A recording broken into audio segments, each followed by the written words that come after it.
Hey you chronic people pleaser who would rather die than actually put your own needs in front of someone else's, even though you silently resent them for taking advantage of your kindness. You who would rather not eat the last piece of your favorite dessert just because someone else asked if they can have it. And you who knows that it's finally time that you start setting your own boundaries, but you're already very uncomfortable with the idea of doing so, or you simply don't know how to do it in a way that is effective and that will make both of you actually more comfortable and more at ease with each other. If any of this sounds familiar to you as a former and still sometimes relapsing people pleaser, I welcome you in this video, because in today's video we are going to talk about all things boundaries and people pleasing, but this time I'm going to do it from a very different point of view. In today's video I will give you 5 new perspectives that you might want to consider and you might want to build it in your own mindset. And if you stick around until the very end of the video, I will also share with you the number 1 mistake that I see beginner boundary setters make over and over and over, and this very mistake can be actually the thing that makes you quit the whole process and go back into your little people-pleasing cocoon. I wanted today's video to be a little bit different from all the other videos that you might see about boundaries or people-pleasing on this platform, and although I believe that cliches are generally true and there is a reason why they are cliches, I think you already know all this. I'm going to assume that you already saw all of those videos and somehow it's still not working and you're still not able to set your own limits. So let me just try it this way and you tell me in the comments if it actually changes anything in your life. And one last note about this video, which actually makes me cringe a lot, is that if you're here today, this is actually very, very unique because this is my first ever podcast-like video. I'm shaking right now. I'm actually very, very nervous.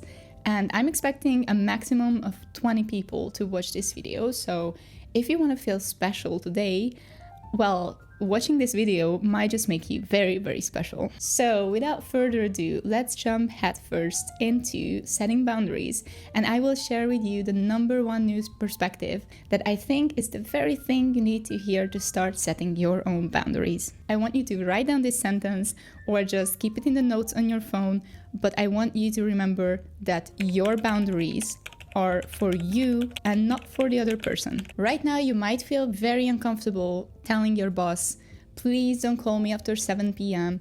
or telling your roommates, don't use my expensive skincare products, or even telling your friend that the next time they should be paying for the bill because you already paid for the 3 last times when you guys went out. The reason you feel uncomfortable with these sentences are not necessarily because you don't want to set boundaries and you're a people pleaser, but it's simply because what you're saying is actually controlling and it's telling them what to do. If you're using controlling sentences that are about the other people's behavior, you're rightfully expecting resistance, because us humans, we always pushing against an external power that is trying to force us to do something, and also they rightfully think, who are you to tell me what to do? You might be uncomfortable with setting boundaries like this because deep down you know that it's not the right way, it might start a fight, or you might even hurt someone else's feelings. But what you should do is setting boundaries for yourself that sounds more like a consequence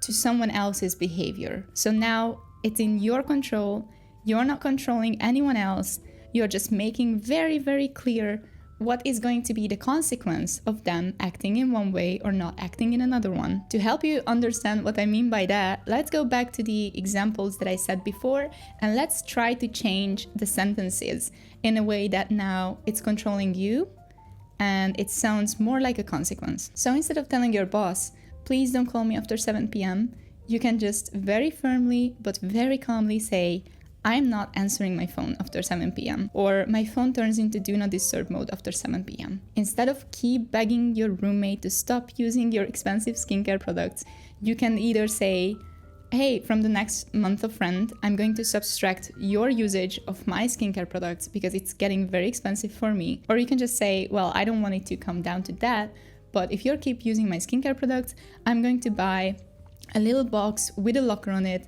and I'm going to keep my products there. And one last example about that friend that somehow always ends up not paying for the food or for the drinks that you guys are getting, you can easily just say, from now on, I only want to go do activities with you where either we don't have to pay or everyone pays for themselves. In all these scenarios that I gave you, you did not force the other person to act in one way. You just set up a consequence for the event of them keep acting in a way that you don't want, or them not acting in a way that actually you would desire. And from this point, it's within their control and it's their decision how they're going to act.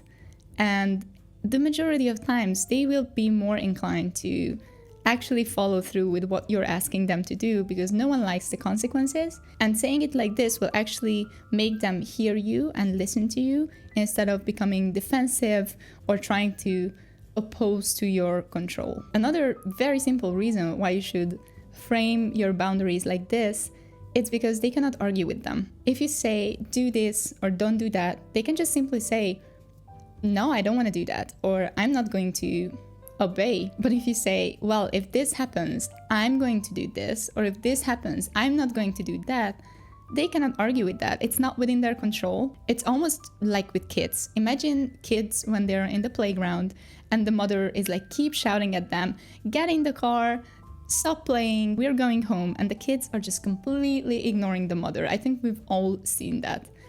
But at some point, the mother will say, okay, if you keep playing and not listening to me, I'm going to get in the car and I'm going to drive home. And also in the night, I'm not going to turn the TV on.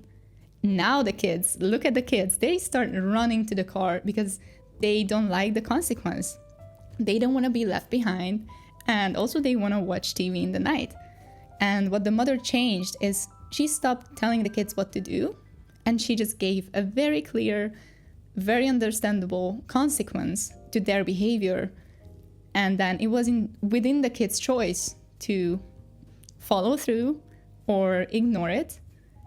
And majority of times, kids will follow through with what you're asking them to do. So the next time that you feel uncomfortable with setting a boundary, well, I don't want to say think of them as kids, but just keep this example in your mind and try to formulate your boundary in a way that sounds more of a consequence and less of an order or a request. And there is one super important aspect of setting boundaries like this, and it's about following through with the consequences.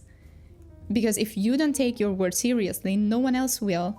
So when you say that after 7 p.m., I'm not answering work calls, well, stop answering work calls after 7 p.m. Or if you tell your roommate that if they keep using your products, you're gonna buy that locker, if they keep using your products, go buy that locker. And if you tell your friend that next time you're gonna pay separately, well, do that. And when you go to the cashier, say, no, I'm only gonna pay for this and this and that. Do that calmly, but follow through with what you just promised. Because you need to show people that you, at least you, take your word seriously and you take yourself seriously. Now let's go on to the very next mindset shift, which is about people pleasing. Because what I found is that not being able to set boundaries is actually people pleasing, and you're not setting your boundaries because you don't want to upset people, you don't want to be disliked, you want to avoid conflicts, you want to keep being invited to events and gatherings, and overall and simply put, you don't want them to feel uncomfortable, even though this whole situation makes you feel uncomfortable. So in the following minutes, I will try to change your mind about people pleasing, and hopefully it will help you understand why is it better for both of you if you actually start setting limits and if you finally quit people pleasing. So here comes the truth. Let's say another sentence that I want you to keep in mind, and it might sound very harsh, but it might be just the reality check that you need. The sentence is, people pleasing is a form of manipulation and even gaslighting in some cases. Simply put, because you're acting in a dishonest way by not telling people that something makes you feel uncomfortable, or by not being honest and open about your needs. So you're acting in a dishonest way in order to receive or avoid an emotion from the other person. It can be because you want to receive love, you want to receive acceptance or praise for how kind you are and how easygoing you are, Or you want to avoid conflict, you want to avoid uncomfortable feelings, and you want to avoid the other people to think that you're difficult. You're acting in a way that is not in alignment in how you feel or what you think. You keep the other person in the dark, you make them believe an untrue reality just to serve your own agenda. And again, it might be very harsh to say this, and I'm sure you're not doing it for an evil reason, and most of the times it's actually very subconscious. You're not even aware of you doing it. But I just want you to start paying attention to the fact that whenever you do something like this, you're actually manipulating the other person into having an emotion or avoiding an emotion that you want. Okay, I think you're already convinced that you should stop this, but now you might ask, okay, but how? And I think it can be really smart to start checking yourself during the day and figure out in which situations you're prone to people please and what emotions do you want to experience whenever you do this, or what experiences you want to avoid. And once you have some clarity on this, from that point, it's all self-work, it's personal growth, it's shadow work, it's trauma healing. And I'm going to give you just a few examples what it can look like, which is getting in touch with your own emotions and your needs, changing your self-defeating thoughts, start talking to yourself in a nicer way or more neutral way, or learning to actually love yourself and accept yourself the way you are. Even wound healing and trauma healing, it can be very helpful because you might want to avoid conflict because of some traumas of your childhood. And honestly, the list goes on and on and on, and I can create a full video just about this subject and tell you the very best next step or the smallest manageable step that you can take to actually start the inner work and start healing.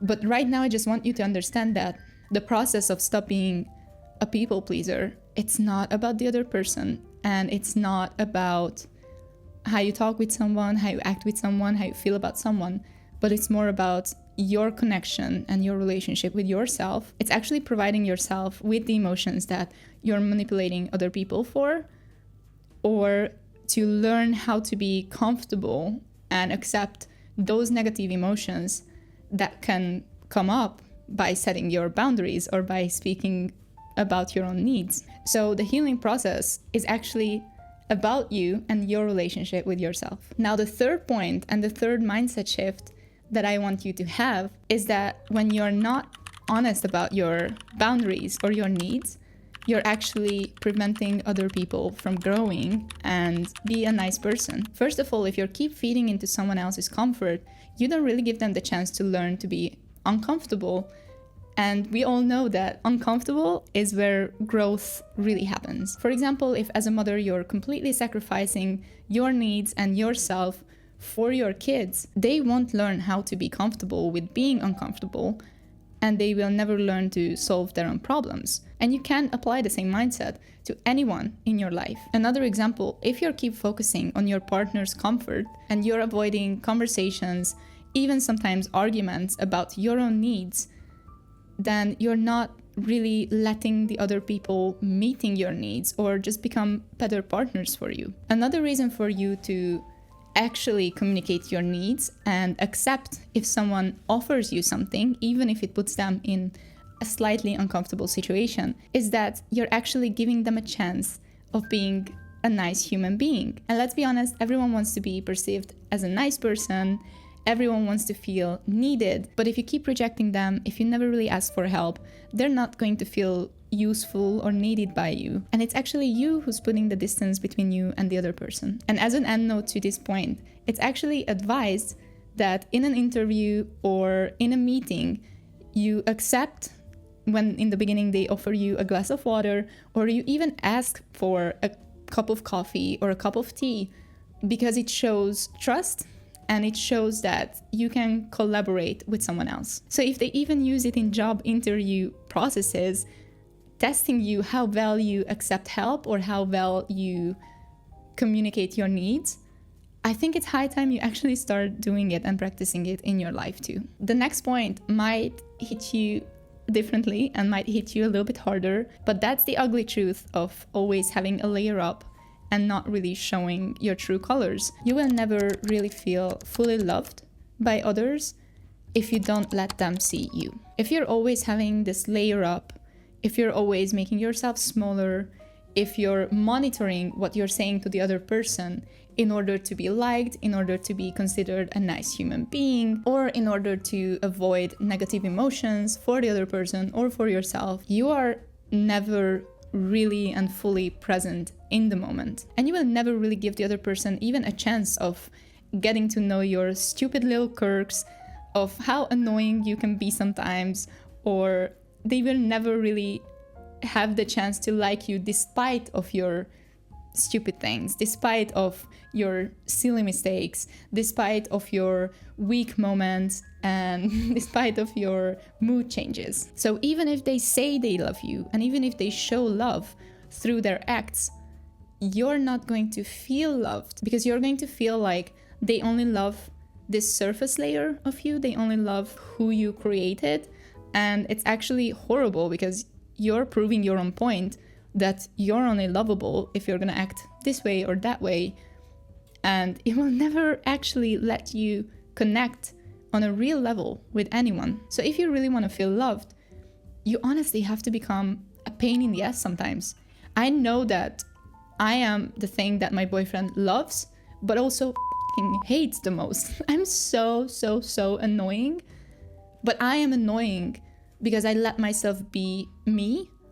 And this way I can actually feel loved by him, because I know that he loves me despite, or even sometimes for, my stupid mistakes and my stupidity. So speaking your truth, letting yourself be annoying to other people or be a burden to other people, that is the price you have to pay for feel fully loved and seen by others. And the fifth reason is something that I had to learn the hard way, and it caused me a lot of headaches.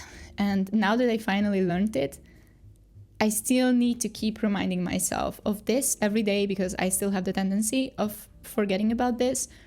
But I want you to also take some notes and write it down, is that the more you're trying to be liked by someone, the more you're actually going to hate and resent this person. So if you keep giving and giving and giving, then you're gonna be super upset and super resentful with the person for keep taking what you're actually offering and what you're almost forcing on them. You never really tell them that giving makes you feel uncomfortable. You're simply just assuming that they should know, or simply expecting them to give you back the same amount. But I think it can be smarter to understand that you guys need different things. So if you're only giving to show them what you would want to receive, first of all, you don't even care what they actually need. So you're not even giving them what they need. Second of all, you cannot just make them know what you want just by looking at what you're actually offering. Also, if I'm talking to the majority of people here, you're gonna be a girl and you're probably going to date a guy. And let's just be honest here, guys are very simple creatures.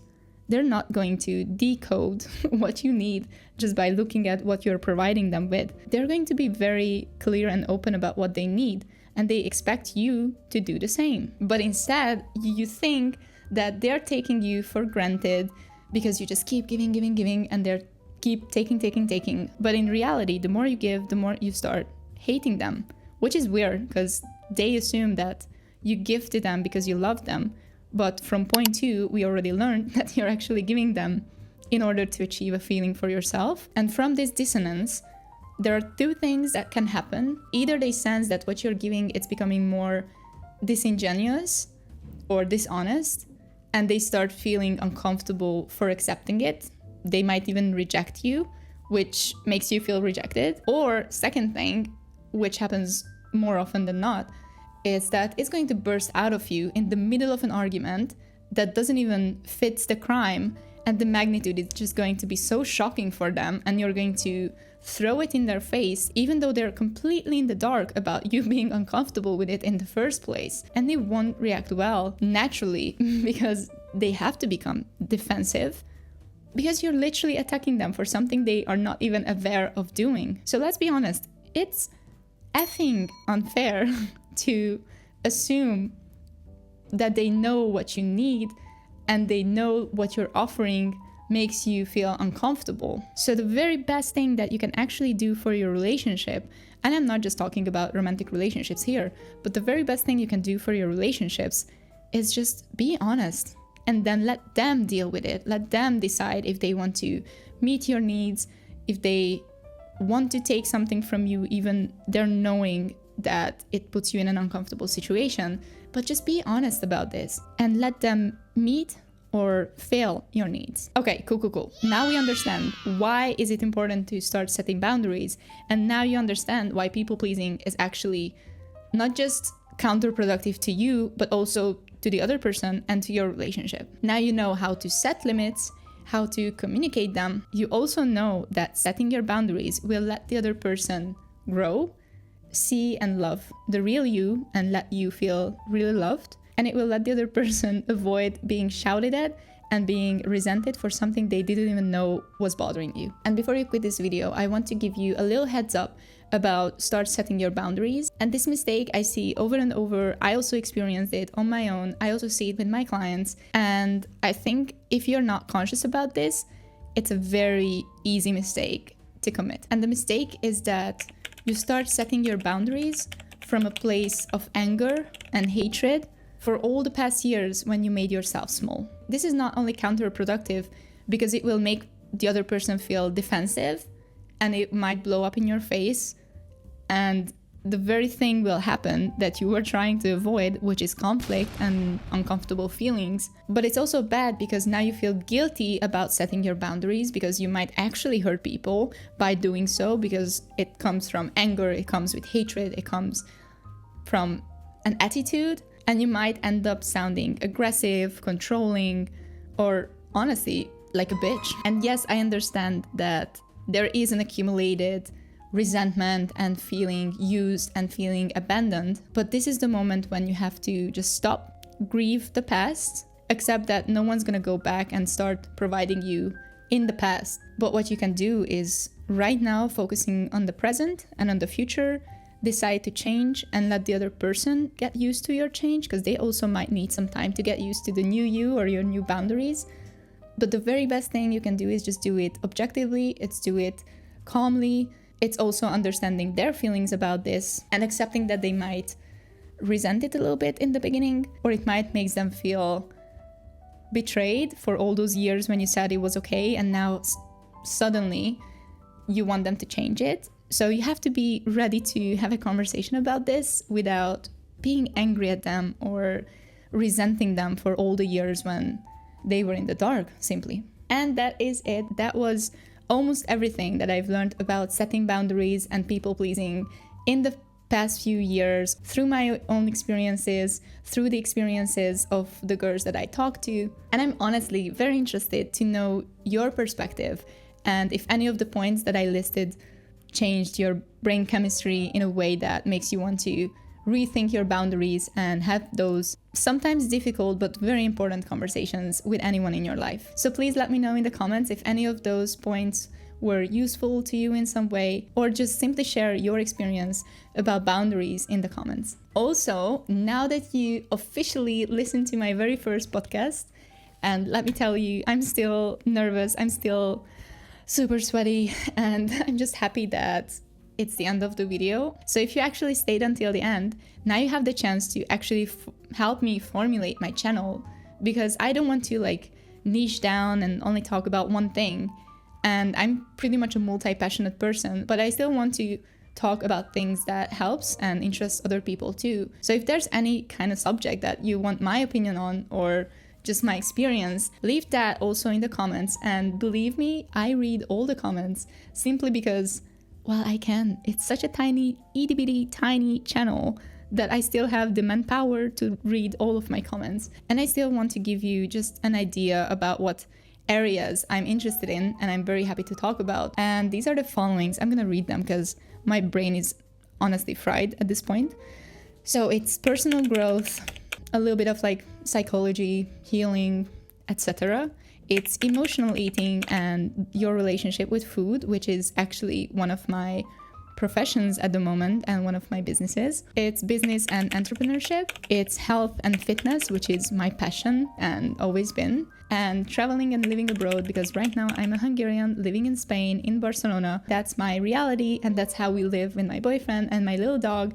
And I don't think we ever spent more time than 8 months in one country since we got together. So these subjects are the ones that comes natural to me because simply I talk about them all my life with everyone that I meet. So it would be easier for me to create content about them, and I would actually be very happy to share a lot of my experiences and mistakes that I made so you can avoid them. So please, please, please write it in the comment and let me create a video about it. And that was it for today. I'm actually pretty nervous. I feel cringe. I can only hope that my camera was recording and that my microphone was working. And if you want to see more videos like this, make sure that you're subscribed to my channel and interact with this video so the algorithm can bring me back to you. Bye, until the next one.